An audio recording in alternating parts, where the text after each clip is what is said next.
Hello friends, मैं Ranjit GS आज तक में आपका स्वागत करता हूं।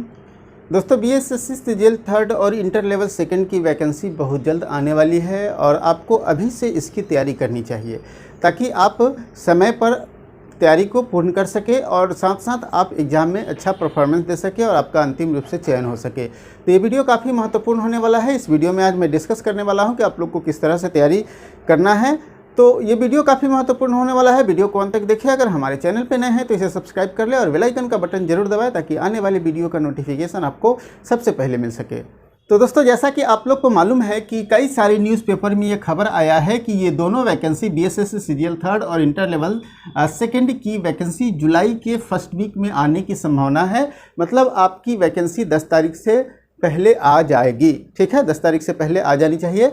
तो ये आपको मालूम है। साथ साथ यह भी मालूम है कि सीजीएल में इस बार वैकेंसी काफ़ी अच्छी खासी वैकेंसी है और इसमें 1900 से अधिक पद हैं। वहीं पे अगर इंटर लेवल की बात करें तो इंटर लेवल में भी 2600 से अधिक पद हैं और नगर विकास विभाग में सबसे अधिक पद है, 2188 पद है। वहीं पे अगर यहाँ बात करें सीजीएल की तो इसमें सचिवालय सहायक का सबसे अधिक पद है, 1320 पद है। तो ये काफ़ी अच्छा पद है दोनों में और अच्छा पद के साथ साथ वैकेंसी भी आप लंबे समय से जिसका इंतजार कर रहे थे, जिस वैकेंसी का इंतजार कर रहे थे, वो वैकेंसी अब आपके सामने आने वाली है। तो आपको तैयारी कैसे करना चाहिए? जैसा कि आप लोग को मालूम है कि मैं आपको बीएसएससी सीजीएल थर्ड की तैयारी हेतु एक बहुत अच्छा वीडियो बनाया था जिसमें मैंने सिलेबस को प्रत्येक पहलू को बारीकी से समझाया था कि कौन चीज़ किस किस सेक्शन, जो तीनों सेक्शन हैं उसमें कौन कौन से टॉपिक से प्रश्न आते हैं, तो उसको बारीकी से समझाया था। अगर आपने उस वीडियो को नहीं देखा है तो देख लीजिए, क्योंकि सिलेबस आपके समझ में रहेगा तभी आप बढ़िया से तैयारी कर पाएंगे। साथ साथ प्रीवियस ईयर का जो कट ऑफ गया है उसका एनालिसिस में मैंने बताया है और प्रीवियस ईयर के जो पेपर्स हैं जो अभी तक एग्जाम हुए हैं उन सभी पेपर का सॉल्व मैं बनाकर वीडियो ऑलरेडी अपलोड कर दिया हूं। अगर आपने उस वीडियो को नहीं देखा है तो देखिए, काफ़ी महत्वपूर्ण वीडियो है। और साथ साथ आपको यह भी बता दूं कि प्रीवियस ईयर के क्वेश्चन जो है किस तरह से पूछे जा रहे हैं उसके एनालिसिस से संबंधित मैंने वीडियो ऑलरेडी बनाया है, आप उसे डेफिनेट रूप से देखिएगा। तो ये है, आपको बीएसएससी सीजीएल थर्ड की बात कर रहे हैं तो सिलेबस के अनुसार इसमें 3 खंड होते हैं, जहाँ पे जनरल स्टडी पहले खंड में होते हैं जहां 50 प्रश्न पूछे जाते हैं और एक प्रश्न यहां 4 नंबर का होता है। मतलब कुल प्रश्नों की संख्या हो जाती है 150। ठीक है, 150 कुल प्रश्न होते हैं और कुल मार्क्स आपका 600 होता है और यहां निगेटिव मार्किंग भी होता है। आप लोग को ये सब मालूम है, मैंने कई सारे वीडियो में ये सब डिस्कस किया है। तो आप जनरल स्टडी में 50 प्रश्न जो पूछे जाते हैं और उसी तरह से आप साइंस, आपका साइंस और मैथ्स, ये 50 अंक के प्रश्न पूछे जाते हैं और रीजनिंग भी 50 अंक के प्रश्न पूछे जाते हैं। तो आप लोग को कैसे तैयारी करना चाहिए?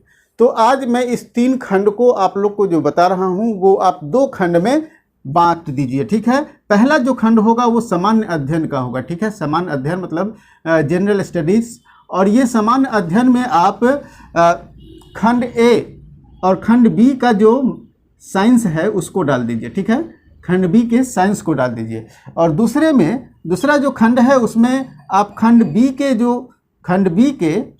जो मैथ्स है उसको डाल दीजिए और उसके बाद खंड सी मतलब रीजनिंग डाल दीजिए। ठीक है, तो अगर आप इसको 2 खंड में बांट कर पढ़ेंगे तो आपको पढ़ने में भी आसानी होगी और तैयारी करने में भी आसानी होगी। सामान्य अध्ययन का जो खंड है वो कम्प्लीटली स्टडी बेस्ड है और ये जो दूसरा सेक्शन जो मैंने बताया, जो मैथ और रीजनिंग का सेक्शन है, वो कंप्लीट प्रैक्टिस बेस्ड है। ठीक है, इसमें आप जितना प्रैक्टिस कीजिएगा उतना ज़्यादा बेहतर आपके लिए होगा, उतना ज़्यादा आप अच्छा कर पाइएगा। तो सामान्य अध्ययन के लिए मैंने इन सभी जो भी है, जैसे आप जितने तीनों खंड है, तीनों खंडों के लिए कौन कौन से बुक्स पढ़ना है इसके संबंधित वीडियो में भी मैंने बताया है। पिछले ही वीडियो में मैंने बताया था कि आपको बीएसएससी सीजीएल और इंटर लेवल के कौन कौन से बुक्स पढ़नी चाहिए। अगर उस वीडियो को आपने नहीं देखा है तो डेफिनेट रूप से देखिए और ऑथेंटिक बुक लेकर ही पढ़िए। ठीक है, अगर आपके पास ऑथेंटिक बुक नहीं होंगे तो डेफिनेट रूप से आपके लिए खतरे की घंटी हो सकती है। मैं अगला वीडियो बहुत जल्द लाऊंगा कि आपको कौन से प्रैक्टिस सेट पर आपको प्रैक्टिस करना चाहिए। ठीक है, तो आप लोग कमेंट करके हमें अगर बताएंगे तो डेफिनेट रूप से वह भी वीडियो मैं आप लोग को बनाकर दूंगा। तो सामान्य अध्ययन की तैयारी के लिए मैं कहूँगा कि अगर सेक्शन ए और बी को आपको दोनों मिलाकर लगभग आपका 50 और 20 75 प्रश्न पूछे जाएंगे और ये दोनों मिला के लगभग आपका 75 प्रश्न पूछे जाएंगे।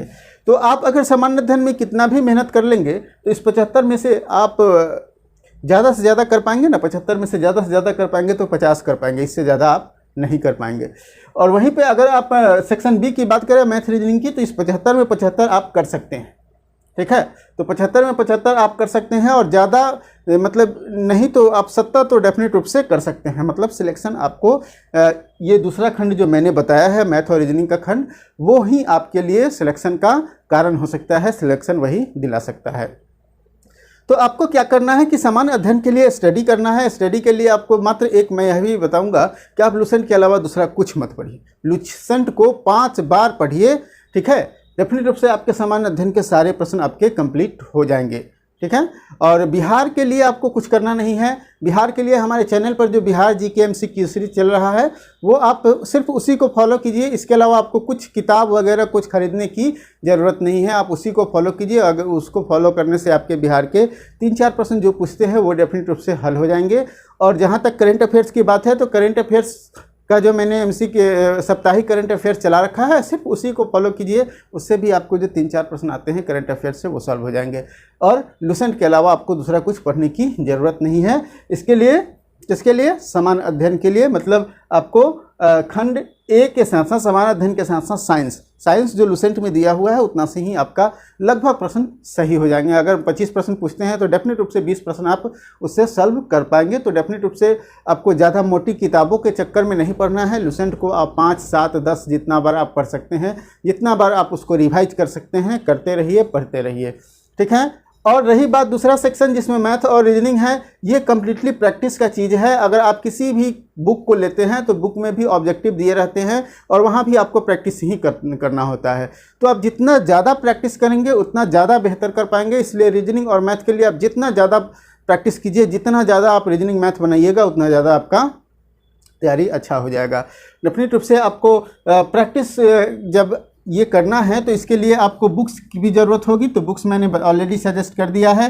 साथ साथ जब मार्केट में प्रैक्टिस सेट आ जाएगा, अभी तो हालांकि नहीं है, प्रैक्टिस सेट आ जाएगा तो डेफिनेट रूप से मैं कहूँगा कि आप 40 से 50 प्रैक्टिस सेट बनाने का प्रयास कीजिएगा एग्ज़ाम तक। 40 से 50 प्रैक्टिस सेट मतलब एक प्रैक्टिस सेट में 40 से 50 सेट रहते हैं, एक प्रैक्टिस सेट में लगभग 20 सेट रहते हैं, 20-25 सेट रहते हैं। उस तरह से आपको 2 प्रैक्टिस सेट की बुक बना लेनी है ताकि आपका जो है प्रैक्टिस बढ़िया से हो जाए और आप बढ़िया से तैयारी कर पाए और आपका सिलेक्शन सुनिश्चित रूप से हो। तो जितना ज़्यादा प्रैक्टिस कीजिएगा उतना आसान होगा आपको ये क्वालिफाई करना, ठीक है। तो समान अध्ययन के लिए मैंने बता दिया, लुसेंट के अलावा कुछ नहीं करना है। और मैथ रीजनिंग के लिए जितना ज़्यादा प्रैक्टिस कीजिए, चाहे वो आप RS अग्रवाल से कीजिए या सागिर अहमद से कीजिए या दिशा पब्लिकेशन की जो बुक आती है उससे कीजिए, किसी भी बुक से कीजिए, लेकिन आपको प्रैक्टिस करना है। जितना ज़्यादा प्रैक्टिस कीजिएगा उतना ज़्यादा आप में परफेक्शन आते जाएगा। क्योंकि आप अच्छी तरह जानते हैं कि प्रैक्टिस जो है आदमी को पूर्ण बनाता है, प्रैक्टिस आदमी को परिपूर्ण करता है। प्रैक्टिस मेक्स मैन परफेक्ट, ठीक है, ये एकदम ध्यान रखना है। उसके बाद प्रैक्टिस सेट लेना है, कम से कम 2 प्रैक्टिस सेट आपको सॉल्व करना है।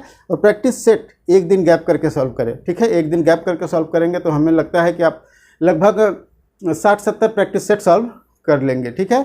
तो अगर इस तरह से अगर आप तैयारी करते हैं तो आपका रिजल्ट सुनिश्चित रूप से होगा। दोस्तों, हमें पूरी उम्मीद है कि ये सारी बातें जो मैंने कही है वो आपको समझ में आया होगा। फिर भी अगर कोई डाउट है तो आप हमें कमेंट करके पूछ सकते हैं, या फिर हमारे टेलीग्राम ग्रुप जो है GS आज तक 1 जो चैट ग्रुप है उसमें आप ज्वाइन कीजिए और वहाँ से भी आप हमसे चैट के माध्यम से अपने प्रश्नों को रख सकते हैं, पूछ सकते हैं। साथ साथ दोस्तों, मैं प्रत्येक संडे को लाइव आता हूँ, लाइव प्रैक्टिस टेस्ट लेकर आता हूँ, टेस्ट सीरीज लेकर आता हूँ। तो डेफिनेट रूप से आप लाइव टेस्ट सीरीज में भाग लीजिए, आपकी तैयारी और ज़्यादा बेहतर होगी, ठीक है। तो और अगर साथ साथ अगर ये वीडियो आपको पसंद आया हो तो लाइक कीजिए और दोस्तों के साथ भी शेयर कीजिए ताकि उन्हें भी इस वीडियो का लाभ मिल सके। फिर मिलते हैं हम लोग अगले वीडियो में एक नए टॉपिक के साथ।